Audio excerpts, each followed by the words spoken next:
With the end of the regular season nearing, I wanted to talk about one thing every team should focus on in the offseason to make their outlook better. So here's one summer focus for every Western Conference team. To start, I think the Dallas Mavericks need to find a guard to pair with Cooper Flagg. Cooper Flagg showed this year that he's pretty much all he was cracked up to be when he was called a generational prospect in years prior to his drafting. Now that Dallas has themselves another likely superstar, they now have to start building around him. I think the next step for the Mavericks should be to find another star caliber ball handler that fits Flagg's timeline better than 34-year-old Kyrie Irving.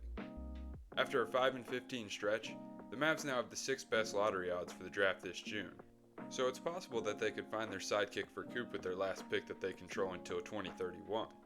They could also find that potential star via a trade using Kyrie Irving. Dallas will have multiple ways to get Coop a running mate for their future, and that should be their first focus this summer. For the Denver Nuggets, they need to re-sign Tim Hardaway Jr.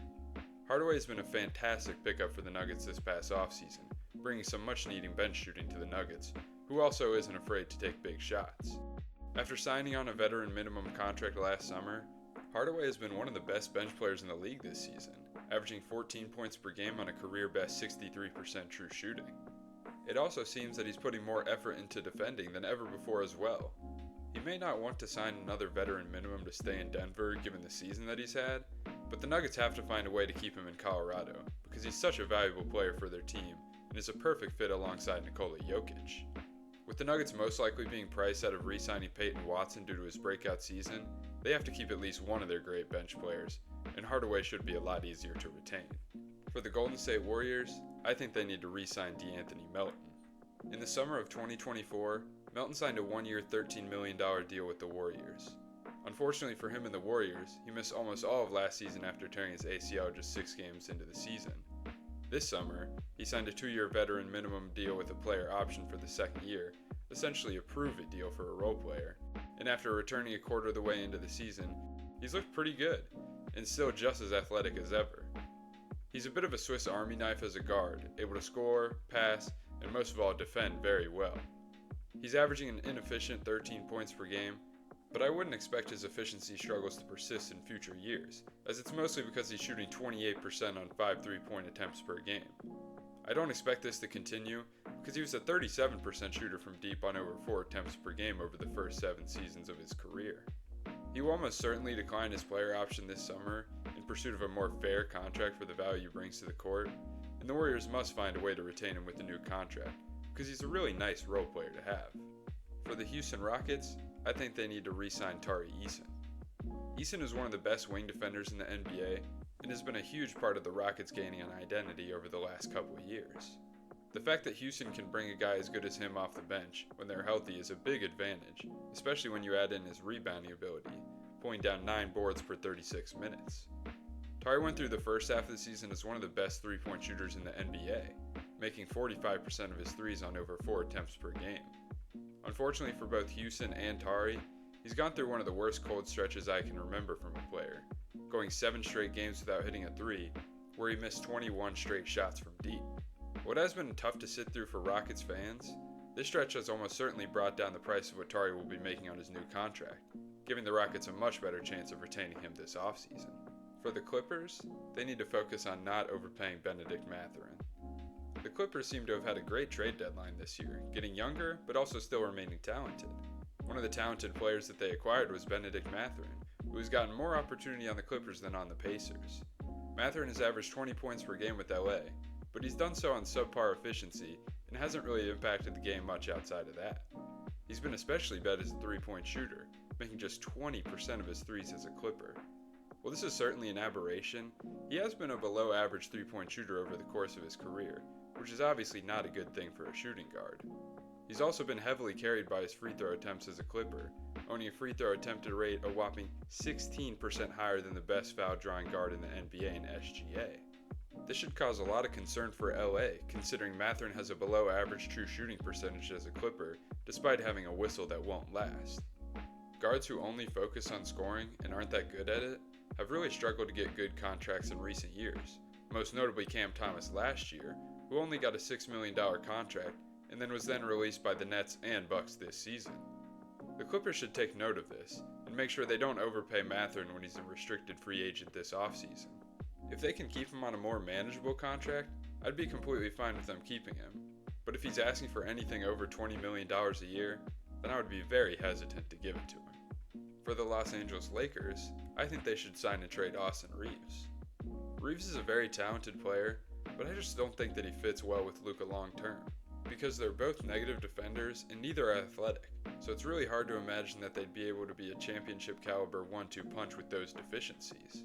I think the Lakers should try and sign and trade Austin Reeves for a more athletic, defensive-minded player that could help to cover Luka's weaknesses.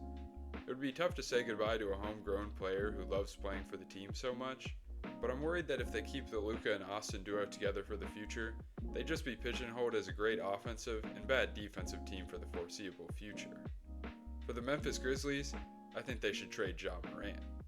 After looking like he'd become the future face of the league just a few years ago, Ja is now one of the biggest disappointments in the league in the past couple years, mostly due to injuries. Since he'll be out for the rest of the season, that'll mean he's played less than 1/3 of the Grizzlies' games over the past 3 seasons. And when he has been on the court in those 3 seasons, his play has declined every year. Comparing this year to his last All-Star season, Ja's averaging 7 less points on 4% worse true shooting.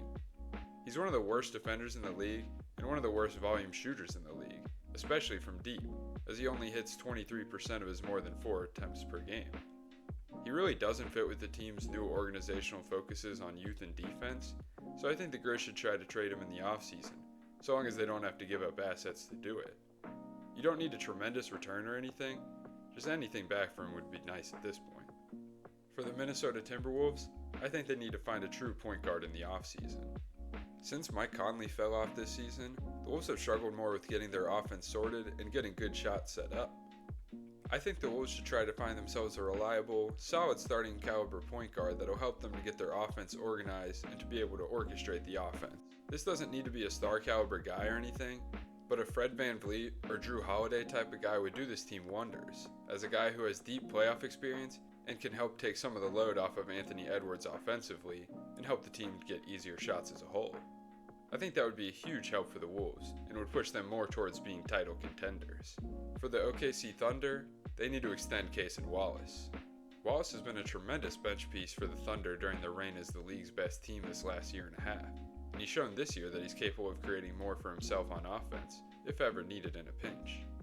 He's one of the better perimeter defenders in the league, both via the eye test and advanced stats, where he ranks in at least the 97th percentile in steal, deflection, and stop percentage in the league. He's also tied for the most steals per game in the NBA. Offensively, he fits well with OKC, as an off-ball player who can also handle the ball in a pinch, so he's a very valuable role player for them, and they should try to lock him down for the future once he becomes extension eligible this offseason. For the Phoenix Suns, they need to retain Colin Gillespie. Gillespie has been one of the most delightful surprises in the NBA this year, going from a seldomly played depth point guard to now a starting point guard on a playoff team, who has been one of the most improved players in the NBA this season. He's been a stabilizing force for the Suns offensively, averaging a very efficient 13-5, and on defense, he's definitely not the liability you would think as he's a 6'1" limited athlete. He has good hands and is smart at drawing offensive fouls, which leads to him having an 80th percentile stop rate among point guards. He's been playing on a minimum contract the past few years, so he's going to be getting a big salary increase, but as long as it's not a drastic overpay, I think the Suns should pony up to keep him around. For the Portland Trailblazers, they need to sell high on Denny Avdija. Avdija became a first-time All-Star this season for the Blazers, but I think he's one of the guys whose stats don't really reflect his impact he has on a game. He doesn't seem like someone I'd want to be the guy on offense, and he's declined a ton as a defender since getting more responsibility on offense. A lot of his positive impact relies on him getting very generous calls on offense, leading to him being second in the league in free throws attempted per game, but I think a lot of those would go away once he got into playoff basketball. Another red flag is that he has next to no in-between game, which is quite important for the playoffs, shooting just 40% on mid-range shots this season, which is below average. And lastly, he has a very poor assist-to-turnover ratio for being a first option, having by far the worst ratio of any player in the top 30 in assists per game. If Portland were to shop him in the offseason, they'd probably get some really good stuff back for him that would better fit the rest of their young players like Donovan Clingan, Shaedon Sharpe, and Scoot Henderson. For the Sacramento Kings, they just need to nuke the entire organization. The front office is so dumb that they built a team that they thought could compete for the playoffs, and that team is now currently the worst team in the Western Conference. Start by wiping the slate clean and firing everybody in the front office, and then have the new regime sell their crummy expensive players like Zach LaVine, DeMar DeRozan, and Domantas Sabonis for anything they can get back that doesn't inhibit them in the future. It sucks that they've nosedived so hard after one appearance in the playoffs after 17 years, but they need to do a full rebuild if they really want to return to relevancy. And for the love of God, don't extend Sabonis or DeRozan when they become eligible for one this summer. For the San Antonio Spurs, they need to upgrade at wing. The Spurs have perhaps the brightest future of any team in the NBA, but they have a clear weakness at the wing position. Harrison Barnes and Julian Champagnie are both limited in what they can provide, and Barnes is getting quite old. The Spurs have a ton of assets to acquire a wing that can help them both immediately and in the future, whether it be by giving up a player like Stephon Castle or trading away one of their many future first-rounders they own. This would make them a more complete team, and would better set them up for a future that is already very, very bright. And lastly, for the Utah Jazz, I think they need to acquire an instant bench contributor. The Jazz all of a sudden have made a big turnaround from last year, when they seemed to have one of the worst futures in the NBA. With the drafting of Ace Bailey with the 5th pick in last year's draft, the breakout of Keontae George, and the acquisition of Jaren Jackson Jr. at the deadline, the Jazz have had a lot go well for them in the past year.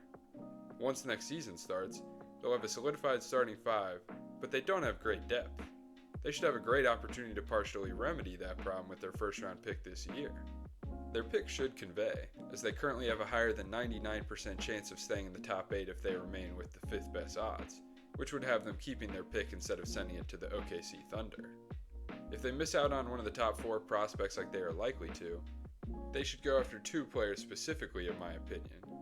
The first being Yaxel Lendeborg, who would be an impactful bench wing for them, and second, Adai Mara, who would be a great backup center for Walker Kessler, or if they lose him in restricted free agency, he would be a nice starting center for the future.